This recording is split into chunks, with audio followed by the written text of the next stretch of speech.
यह सन 1801 की बात है। इटली के एक छोटे गांव में पाब्लो और ब्रूनो नाम के दो महत्वाकांक्षी युवा कजिन्स अगल बगल में रहते थे और बड़े सपने देखते थे। वे लगातार बातें करते थे कि किसी न किसी दिन वे गांव के सबसे अमीर आदमी बन जाएंगे। वे दोनों ही प्रतिभाशाली थे और मेहनती भी। उन्हें तो बस एक अवसर की जरूरत थी। एक दिन उन्हें वह अवसर मिल गया। गांव वालों ने दो आदमियों को नियुक्त करने का निर्णय लिया जो नजदीक के नदी से पानी लाकर शहर के चौक के टैंक में डाले। ये नौकरी पाब्लो और ब्रूनो को मिल गई। दोनों ने एक एक बाल्टी पकड़ी और नदी की तरफ चल दिए। शाम तक उन्होंने शहर के टैंक को लबालब भर दिया था। गांव के मुखिया ने उन्हें पानी की हर बाल्टी के लिए एक पेनी का भुगतान किया। हमारा सपना सच हो गया, ब्रूनो चिल्लाया। मुझे अपनी खुशकिस्मती पर यकीन नहीं हो रहा है, लेकिन पाब्लो को यकीन नहीं था।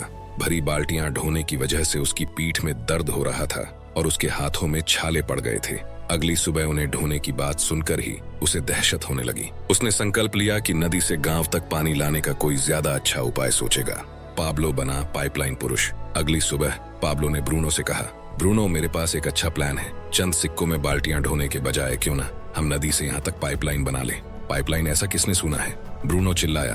पाब्लो, हमारे पास एक बेहतरीन नौकरी है। एक बाल्टी के बदले एक पेनी मिलती है, यानी एक दिन में $1। यानी मैं धन्ना सेठ हूँ। हफ्ते भर में जूतों की नई जोड़ी खरीद सकता हूँ। 4 महीने में एक झोपड़ी बना सकता हूँ। हमारे पास शहर की सबसे अच्छी नौकरी है। देखो, हमें वीकेंड में छुट्टी मिलती है और साल में 2 हफ्ते की बिना सैलरी कटे वेकेशन भी मिलती है। लेकिन पाब्लो इतनी आसानी से हतोत्साहित होने वाला नहीं था। उसने पाब्लो को अपना प्लान समझाया कि दिन के आधे हिस्से में वह पानी ढोने का काम करेगा और दिन के आधे हिस्से में और वीकेंड में पाइपलाइन बनाने का काम करेगा। वह जानता था कि पथरीली जमीन पर नाली खोदने में बहुत मेहनत लगेगी और उसको बाल्टी ढोने के हिसाब से पैसे मिलते हैं तो शुरू में उसकी आमदनी भी कम हो जाएगी। और वह यह भी जानता था कि उसकी पाइपलाइन से मुनाफा होने में 1 से 2 साल लग जाएंगे। ब्रूनो नहीं माना, लेकिन पाब्लो को अपने सपने पर यकीन था, इसलिए वह अपनी योजना पर अमल करने में जुट गया। ब्रूनो और बाकी गांव वाले पाब्लो की हंसी उड़ाने लगे। पाब्लो पाइपलाइन पुरुष के नाम से चिढ़ाने लगे। ब्रूनो पाब्लो से 2 गुना काम कर रहा था, इसलिए 2 गुना पैसा कमा रहा था। वह अपनी नई खरीदी चीजों की शान झाड़ने लगा। उसने नए कपड़े खरीदे। वह गांव के सराय में लजीज भोजन करने लगा। गांव वाले उसे मिस्टर ब्रूनो कहने लगे और जब वह शराब खाने में मौजूद सभी लोगों को अपनी तरफ से एक गिलास शराब मुफ्त में पिलाता था तो वे सभी उसके तारीफों के पुल बांधते थे और उसके मजाक पर जमकर हंसते थे। छोटे काम यानी बड़े परिणाम। पाब्लो खुद को बार बार याद दिलाता रहा कि कल के सपने आज के त्याग से ही साकार होते हैं। हर दिन वह खुदाई करता रहा। एक बार में 1 इंच, एक इंच करके यह बहुत आसान है। कुछ समय बाद इंच फुट में बदल गए, फुट मीटर में और मीटर किलोमीटर में। अल्पकालीन कष्ट का मतलब है दीर्घकालीन लाभ। यह बात वह खुद को याद दिलाता था जब वह दिन भर के काम के बाद थका मांदा अपनी सामान्य झोपड़ी में घुसता था। वह अपनी सफलता मापने के लिए हर दिन के लक्ष्य तय करता था और देखता था कि वह पूरे हुए या नहीं। वह यह बात जानता था कि आगे चलकर उसे अपने प्रयासों की तुलना में बहुत ज्यादा बड़ा पुरस्कार मिलने वाला है। अपनी निगाह पुरस्कार पर रखो, उसने बार बार दोहराया। पाइपलाइन बनाने के बीच आराम करते समय पाब्लो अपने पुराने दोस्त ब्रूनो को बाल्टियां ले जाते देखता था। ब्रूनो के कंधे अब काफी झुक गए थे। वह दर्द में झुका हुआ था और हर दिन हमाली करने की वजह से उसकी चाल धीमी हो गई थी। अब ब्रूनो नाराज और खिन्न था। वह इस बात से चिढ़ रहा था कि वह हर दिन बाल्टियां ढोने के लिए अभिशिप्त है, जिंदगी भर। अब वह अपने जालीदार झूले में कम समय बिताता था और शराब खाने में ज्यादा। शराब खाने के लोग ब्रूनो को आते देख फुसफुसाते थे, लो ब्रूनो बाल्टी वाला आ गया। फिर जब शहर का अव्वल शराबी ब्रूनो की झुकी हुई मुद्रा और घसीट कर चलने की एक्टिंग करता था तो सभी लोग खी खी करने लगते थे। अब ब्रूनो सबको अपनी तरफ से 1 गिलास फ्री शराब नहीं पिलाता था, न ही वह चुटकुले सुनाता था। अब वह खाली बोतलों से भरे अंधेरे कोने में अकेले बैठना पसंद करता था। आखिरकार पाब्लो का बड़ा दिन आ गया। पाइपलाइन पूरी हो गई। गांव वालों ने आसपास भीड़ लगा दी जब पानी पाइपलाइन से बहता हुआ गांव के टैंक में आ गया। अब गांव के पास ताजे पानी की परमानेंट सप्लाई हो गई थी और इसलिए आसपास के गांवों के लोग भी उस गांव में आकर बसने लगे और इसका विकास हुआ तथा वह समृद्ध हुआ। एक बार जब पाइपलाइन पूरी हो गई तो पाब्लो को बाल्टियां ढोकर लाने की कोई जरूरत नहीं रह गई। पानी बहता रहता था, चाहे वह काम करे या ना करे। ये तब भी बहता था जब वह खाना खाता था, ये तब भी बहता था जब वह सोता था, ये तब भी बहता था जब वह वीकेंड में अपनी छुट्टियां मनाता था। गांव में जितना ज्यादा पानी बहकर आता था उतना ही पैसा पाब्लो के जेब में जाता था और थोड़े ही समय में वह उस गांव का सबसे अमीर आदमी बन गया। पाइपलाइन वाला पाब्लो अब चमत्कारी पाब्लो के नाम से मशहूर हुआ। पाब्लो समझता था कि उसने जो किया था वह चमत्कार नहीं था, ये तो एक बहुत बड़े सपने का एक छोटा सा चरण था। पाब्लो के पास ऐसी योजनाएं थीं जो उसके गांव से बहुत बहुत आगे तक जाती थी। पाब्लो की योजना पूरे संसार में पाइपलाइन बनाने की थी, मदद के लिए अपने मित्र को नियुक्त करना। पाइपलाइन आने की वजह से ब्रूनो बाल्टी वाले का काम ठप हो गया। पाब्लो को दुख होता था जब वह अपने मित्र को शराब के लिए भीख मांगते देखता था। तो पाब्लो ने ब्रूनो से एक मुलाकात तय की और उसे बताया कि मुझे ये पाइपलाइन बनाने में 2 साल से अधिक का समय लग गया। इस दौरान मैंने सब कुछ सीख लिया है कि कैसे पाइपलाइन बनाना है, कौन से औजारों का उपयोग करना है, कहाँ खोदना है, कैसे पाइप बिछाना है। अब मैं और भी नई पाइपलाइन बिछा सकता हूँ। मैं तुम्हें सिखाऊंगा, तुम किसी और को सिखाना, और यह सिलसिला तब तक जारी रहेगा जब तक इस इलाके के सभी गांव में पाइपलाइन नहीं बिछ जाती और अंततः संसार के सारे गांवों में पाइपलाइन न पहुंच जाए। पाब्लो ने आगे कहा कि हम उन पाइपलाइनों से गुजरने वाले 1 गैलन पानी के बदले थोड़े से पैसे भी ले सकते हैं।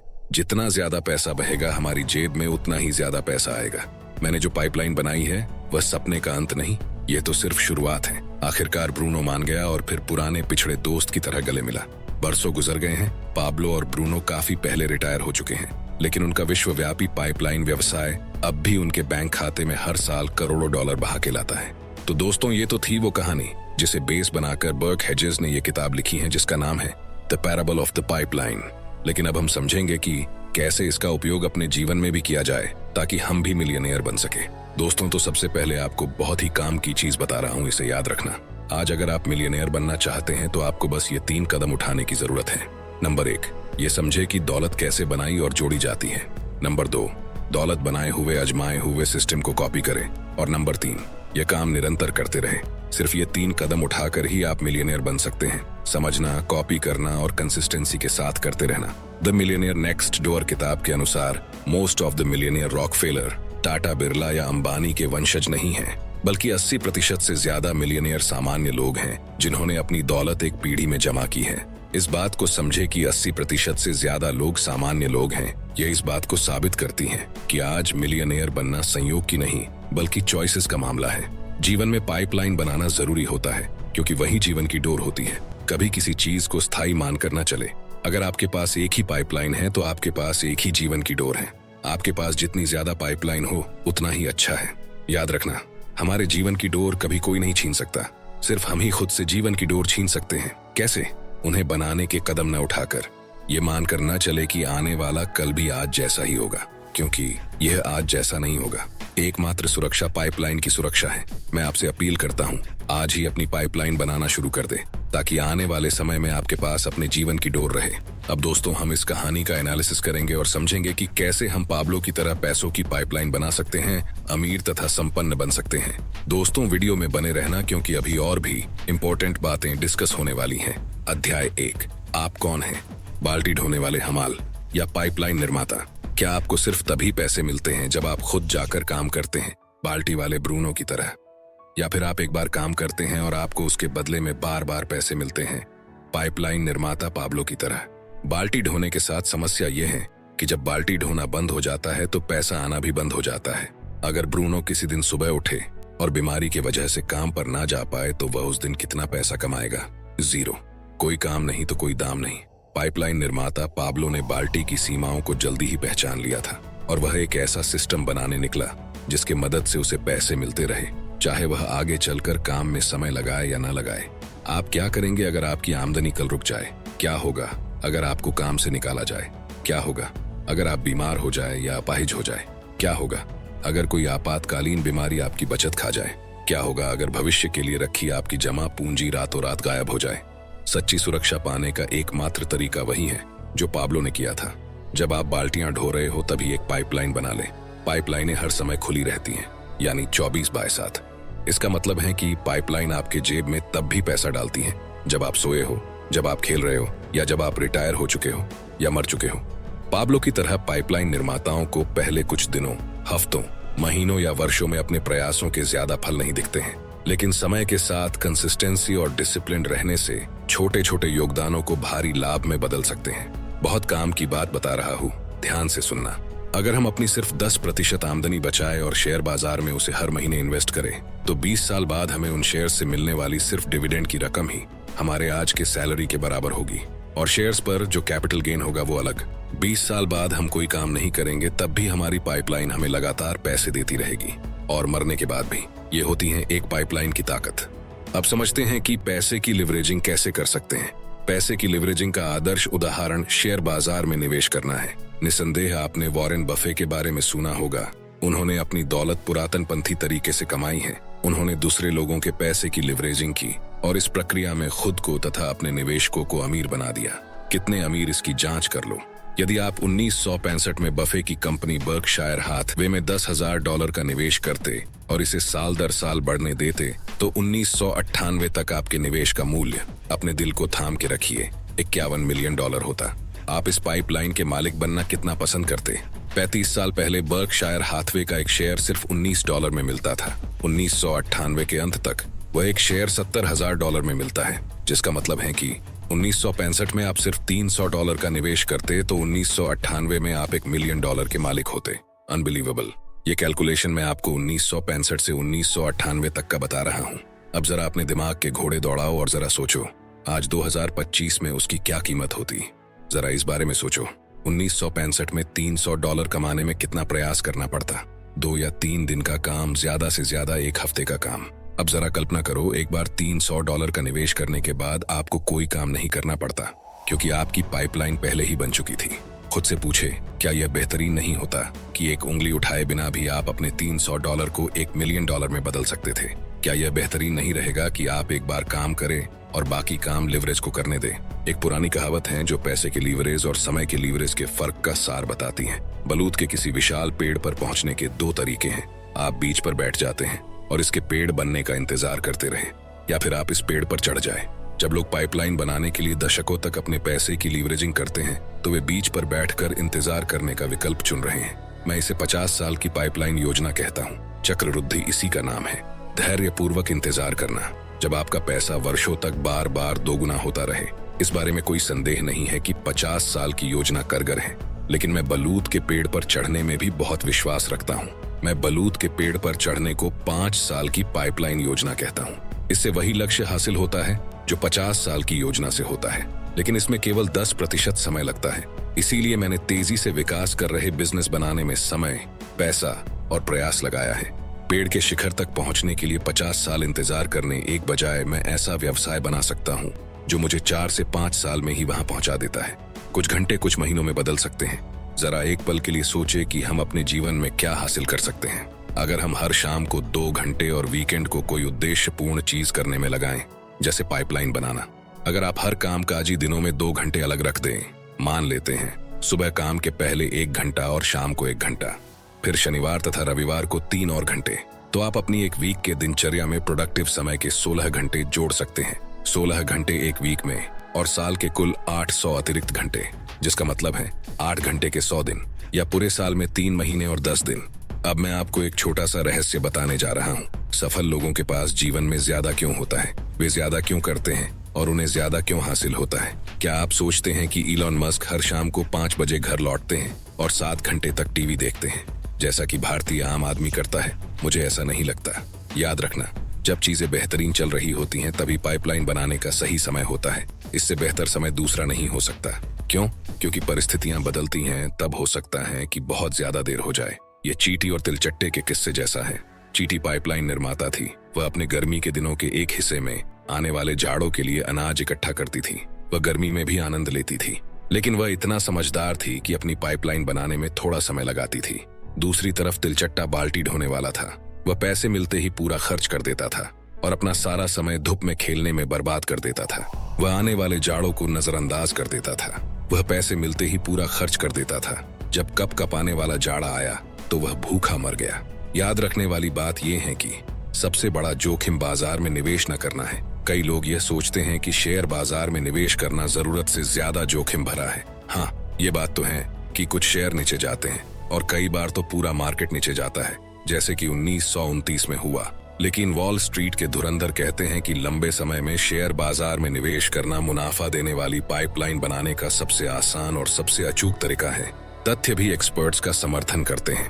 200 से ज्यादा सालों में जब से न्यूयॉर्क स्टॉक एक्सचेंज व्यवसाय में है, शेयर हर 3 दिनों में से औसतन 2 दिन ऊपर रहे हैं। द्वितीय विश्व युद्ध के बाद शेयर बाजार 71 गुना बढ़ चुका है। हालांकि इन 55 सालों में 9 मंदियां आई थी। जेरेनी सिगल की पुस्तक stock for the long run में 1802 से 1997 के बीच के 195 वर्षों के आंकड़े बताए गए हैं। अगर आप 1802 में सोने में $1 निवेश करते तो 1997 में वह सिर्फ $11.17 होता। उसी डॉलर का निवेश अगर आप शेयर में करते तो वह कंपाउंड होकर $7.5 मिलियन हो जाता।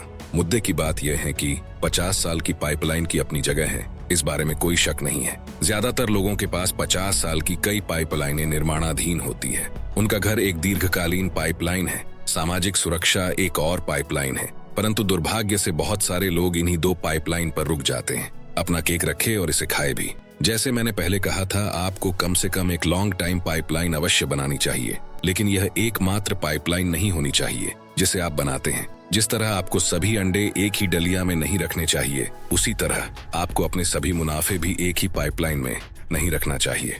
देखिए, 5 साल की पाइपलाइन योजना के साथ आप न केवल पाइपलाइन के अपने पोर्टफोलियो का डाइवर्सिफिकेशन करते हैं, बल्कि आप बड़े सपने देख सकते हैं और 60 से 70 साल की उम्र के बजाय इन्हें तुरंत पूरा भी कर सकते हैं। आप अपना केक रख भी सकते हैं और उसे खा भी सकते हैं। इस बारे में सोचें, क्या आप 50 साल के बजाय 5 साल में फाइनेंशियली फ्री नहीं बनना चाहेंगे? जाहिर है आप ऐसा ही चाहेंगे, कौन नहीं चाहेगा। इसलिए मैं यह सलाह देता हूं कि अपने 50 साल की पाइपलाइनें बनाने के साथ साथ अपने 5 साल की पाइपलाइन भी बना ले। वास्तविक पाइपलाइन 50 साल के बजाय 4 से 5 साल में बनाई जा सकती है और यह दशकों के बजाय महीनों में ही मुनाफा दे सकती है। आप अपनी वास्तविक पाइपलाइन अपने खाली समय में बनाना शुरू कर सकते हैं, शाम को और वीकेंड पर, जब तक कि यह आपको इतना मुनाफा न देने लगे कि आप इसे पूरे समय बनाने के लिए स्वतंत्र हो जाए। जरा सोचे, 50 साल की पाइपलाइन बनाने में जितना समय लगता है, उससे 10% समय में वास्तविक पाइपलाइन आपको बलूत के पेड़ के शिखर पर पहुंचा सकती है। और सबसे अच्छी बात, आपको 5 साल की पाइपलाइन बनाने के लिए ट्रक भरकर पैसा बचाने या निवेश करने की जरूरत नहीं है। आपको तो बस अपने समय और अपने संबंधों की लिवरेजिंग करने की जरूरत है। याद रखना, ज्यादातर लोग बाल्टी से पानी भरते हैं, पर कुछ लोग ऐसी पाइपलाइन बनाते हैं जो उम्र भर पानी देती रहती है। बर्क हेजेस कहते हैं, हर इंसान या तो बाल्टी उठाने वाला है या पाइपलाइन बनाने वाला। बाल्टी उठाने वाला रोज काम करता है, तभी पैसे आते हैं। पाइपलाइन वाला एक सिस्टम बनाता है जो खुद काम करता रहता है। अब मैं आपको बताऊंगा मॉडर्न पाइपलाइंस के examples. Number 1, YouTube channel, digital pipeline. एक बार वीडियो बनाओ, सालों तक व्यूज से एड रेवेन्यू आता है। हर वीडियो एक पाइपलाइन है। Number 2, affiliate marketing. एक बार सही प्रोडक्ट रिव्यू किया या ब्लॉग लिखा, जब तक लिंक चलता रहेगा कमीशन आता रहेगा। Number 3, online courses means digital products. एक बार कोर्स रिकॉर्ड करो, हजारों बार बिक सकता है। Number 4, e commerce brand. एक प्रोडक्ट पाइपलाइन बनाओ, ऑटोमेशन सेट करो, मार्केटिंग रन करो। Example, boat, Mamaearth. हर नया प्रोडक्ट नई pipeline. Number 6, subscription model, Netflix, Spotify, Notion. हर महीने रिकरिंग इनकम। यूजर एक बार ज्वाइंट होता है और कंटिन्यूअस कैश फ्लो देता रहता है। तो याद रखना दोस्तों, बाल्टी वाले को रोज मेहनत करनी पड़ती है, पर पाइपलाइन वाला कुछ साल मेहनत करता है और फिर उसकी पाइपलाइन उम्र भर मेहनत करती है। दुनिया बदल चुकी है, अब बाल्टी पत्थर की नहीं, डिजिटल है। Content, code, courses, e commerce, यही नई पाइपलाइनें हैं। बर्क हेजेस कहते हैं, स्मार्ट लोग पैसे के लिए काम नहीं करते, वो ऐसा सिस्टम बनाते हैं जो उनके लिए काम करे। तो सवाल ये नहीं है कि तुम कितनी मेहनत करते हो, सवाल ये है कि तुम्हारी मेहनत कितने समय तक काम करती रहती है, क्योंकि एक दिन पानी खत्म हो जाएगा, ताकत भी। पर जो पाइपलाइन बना चुका है वो तब भी मुस्कुराएगा, क्योंकि उसकी मेहनत अब उसे नहीं, उसके लिए काम कर रही होगी। Stop carrying buckets, start building pipelines. The future belongs to the builders. Like करो अगर तुम भी अब सिर्फ मेहनत नहीं सिस्टम बनाना चाहते हो। कमेंट में अपने विचार रखो, शेयर करो और सब्सक्राइब करो सपने सच होते हैं चैनल को, क्योंकि यहाँ हम सिर्फ सपने नहीं देखते, उन्हें हकीकत में बदलना सीखते हैं। अगर आपको ये वीडियो पसंद आया हो तो यकीन मानिए ये भी जरूर आएगा जो अभी आपके स्क्रीन पर दिख रहा है। इस पर अभी क्लिक करो और देखो। मैं यही मिलूंगा आपको इस वीडियो में। Thanks for watching. Love you all.